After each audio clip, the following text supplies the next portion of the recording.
Hi, everyone. Welcome to our interview with Rita from Sphere. Nice to meet you, Rita. My name is Lillian, and I'll be interviewing you today. So we'll get started straight away. If you can tell us a little bit about yourself, what you do, and what gets you out of bed in the morning. Absolutely. Rita Gurevich, CEO, founder of a company called Sphere. I've been doing this now for 13 years. It's unbelievable how fast time goes by. And I kind of have a unique story, I think.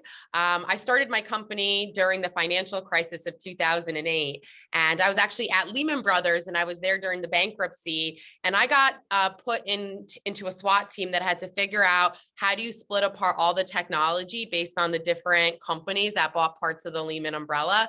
So you can imagine what a daunting task that was. And there was like no time to look at any tooling. So we had to figure out what software, what products were deployed, and what gave us insights, and then leverage that to make some very important decisions. And when I started Sphere, it was honestly around good housekeeping, helping companies understand what they have and who has access. And of course, the security landscape became a lot more pressing on especially regulated companies. So we started to get a lot more sophisticated in who has access to what and where that access is inappropriate. Fast track 13 years. We now automated the entire discovery and remediation process and are now educating companies on how to build sustainability into their programs. So lots of technical jargon there. But if you ask me what gets me going in the morning, it's that. it's the ability to kind of watch this beautiful journey that my company's been on, and see how we mature every single day, and put a very important focus on the topic of identity in a new frame, and not just about security, not just about governance, but around hygiene, making sure that it's clean and standard and that you can find the problems and fix them quickly. So I think we're kind of onto something really special here. I definitely agree. And you sound very passionate and excited when you talk about this. So I think you're definitely on the right path. So you are the founder and the CEO of Sphere. So how did you get to where you are? So you kind of just spoke about your previous career section or chapter, I would say, and how you got into starting or founding Sphere. So what inspired you to start Sphere? Yeah, I mean, if you can imagine, that bankruptcy was a monumental event for a lot of people, and it was intense and scary, and you saw people lose their entire life savings. And I realized that while I loved the big bank world, I still wanted to figure out a way to interact with that kind of a company, but own my own destiny. So what I focused on was, what are the needs that I saw existed, that likely exist across Wall Street, and how do I leverage that to go and do it my way? And what I learned was that was a good idea. And what I learned, soon after, is it's not just financial services that needs this too. So I got to learn about so many other industries: healthcare, retail, manufacturing, energy, and different reasons, maybe different drivers, but the needs are there and they're pretty consistent. People have messy permissions and they need to fix them. So I would say what's been fun for me is just being able to focus on a very specific problem, and every single day refine those skills and recalibrate based on the market, and be able to stay ahead of the curve in terms of the value, because you get to be uber focused, which is so important and something I appreciate and enjoy. Yeah, that all sounds amazing. I think you would have to do a lot of problem solving. You need a lot of those problem solving skills, and Sphere is doing a great job. You guys are growing every day, and I actually saw your LinkedIn post today as well about receiving another round of funding from Edison Partners and ForgePoint, I believe. So congratulations on that. You were talking about how big of an achievement this is in your LinkedIn post, and how proud you are and how thankful you are. I found the post to be very humbling as well. So yeah, that was a really inspiring post for many. Can you tell us a little bit more about your partnership with the two organizations? How did it start? Why did they decide to fund again? Things like that. I have a very special relationship now with both investor groups, and ForgePoint Capital came to us in 2020. And when I started having conversations with them, I'll admit I had no idea what the investor community even looked like. I barely knew that that kind of world existed. I ran the company bootstrap for a decade, so all I knew was that way of life.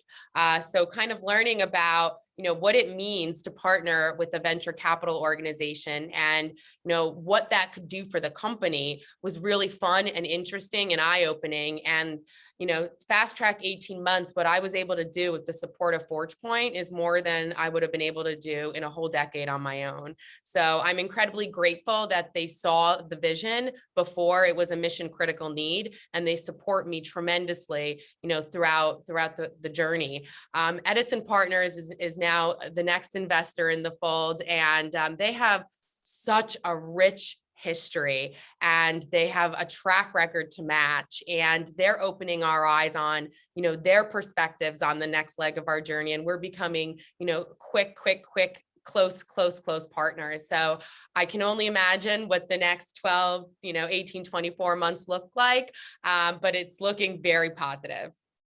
Yeah, it all sounds really great and very inspiring to many others in the identity industry as well.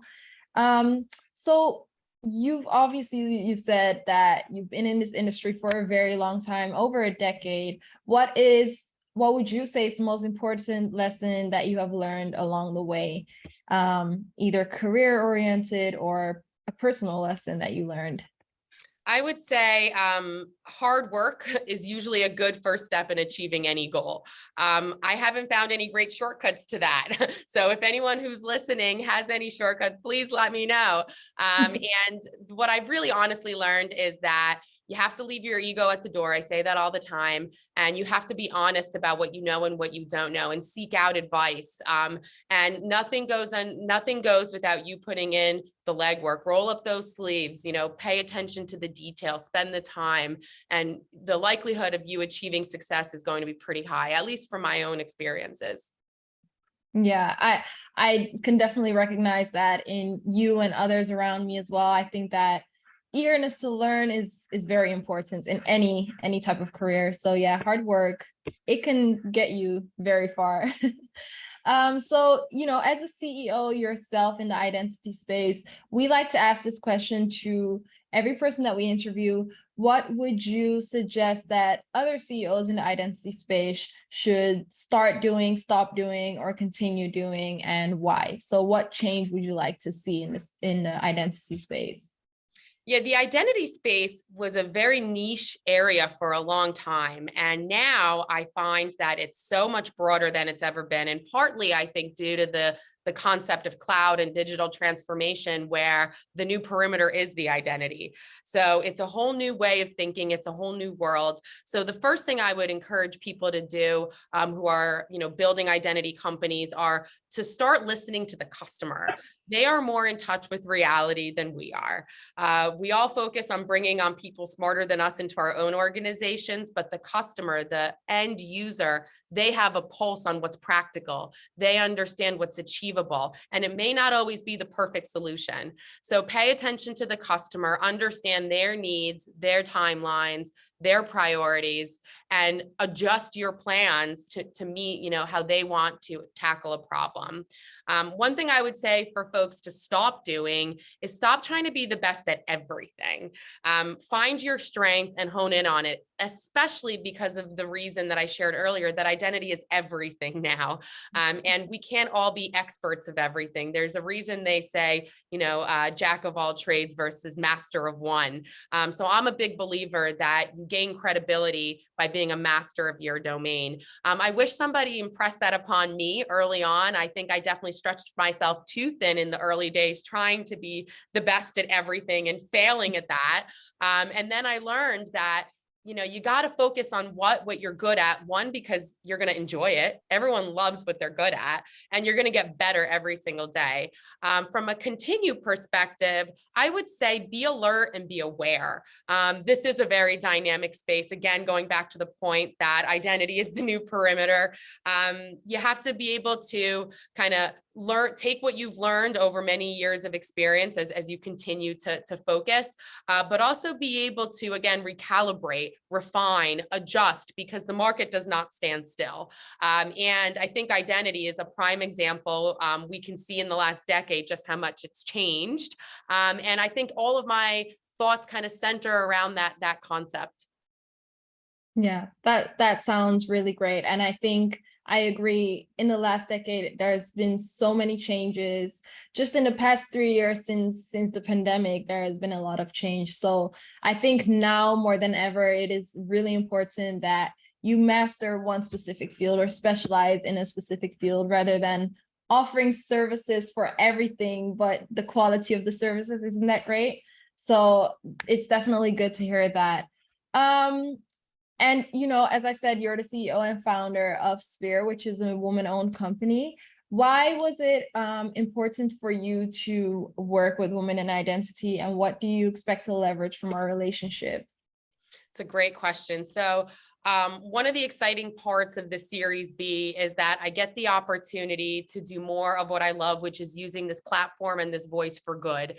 Of course, we're excited to talk to our prospective customers about identity hygiene and all the lessons learned that we've experienced. But there's another aspect of it, and I feel like I have a responsibility to kind of talk about, my journey, my struggles, my successes, to maybe encourage other young women to kind of take that leap of faith.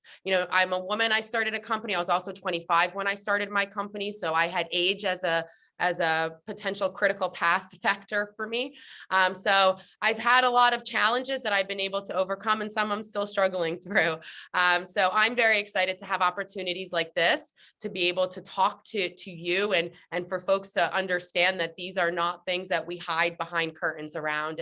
And we want to be transparent with the world, transparent with our community, so that way everybody can feel good and get better. And only then will we feel that we're actually making a true difference. And I'm grateful that both ForgePoint and Edison Partners support me in that personal journey and that personal mission of mine.